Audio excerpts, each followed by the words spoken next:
my fondest memories at South Gwinnett High School was coming into my senior year, meeting one of my teachers, Mrs. Rushing at the time. Going into my senior year, I was very quiet, shy.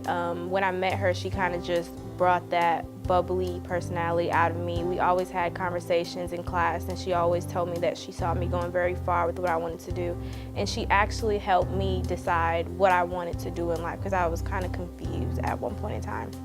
So having her as a teacher really helped me figure out what I wanted to do in my life, and she is one of the reasons why I strive to be so successful in life.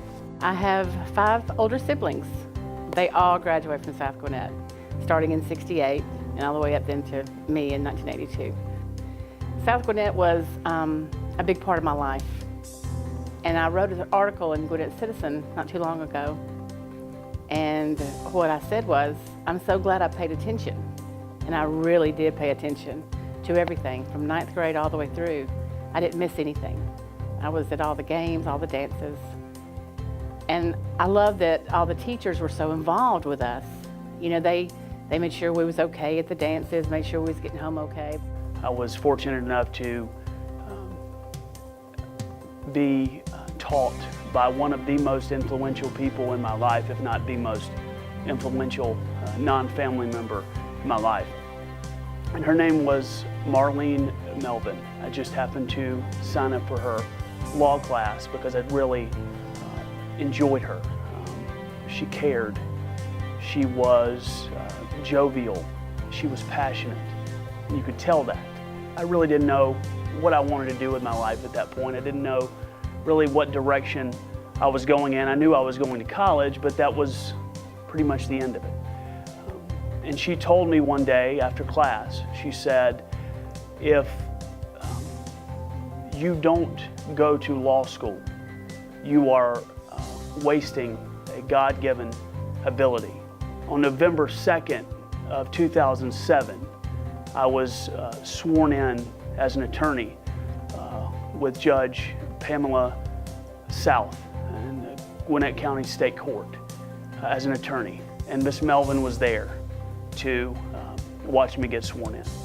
And without her, I don't know what direction my life would have taken in terms of a career path, but I cannot thank her enough. And if it wasn't for her teaching here at South Gwinnett,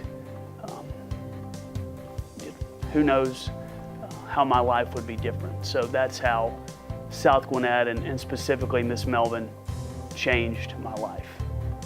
There was a lot about South Gwinnett that has really shaped who I am today. I was a part of the softball program when I was here, and the coach we had, Coach Lovelady, was just a phenomenal coach and phenomenal teacher, and was able to just be a part of a team. She was one of those teachers and coaches that loved her students and loved her players, and I had several teachers from South that were the same way. A lot of fine young men and women have traversed the hallways of South Gwinnett over the years. And it's one of those hallways in particular that has a special memory for myself.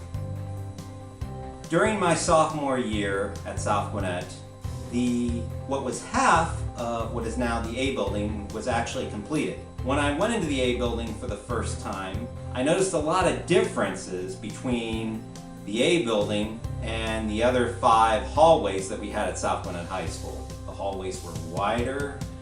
The lockers were actually put in such a way that they could go up into the wall and not be in the hallway. And also, the hallways were much brighter, which allowed a lot easier time to get in and around classes. In addition to the wider hallways and the wider classrooms, as a matter of fact, also the cafeteria and the front office, we had something that we hadn't had at South Gwinnett up until that point, theatrical auditorium. And I had the privilege of being there opening night, the first time they actually put a play on in the auditorium. It was South's rendition of Guys and Dolls in 1990. I want to congratulate the alma mater on 60 years of helping train students for college and the real world.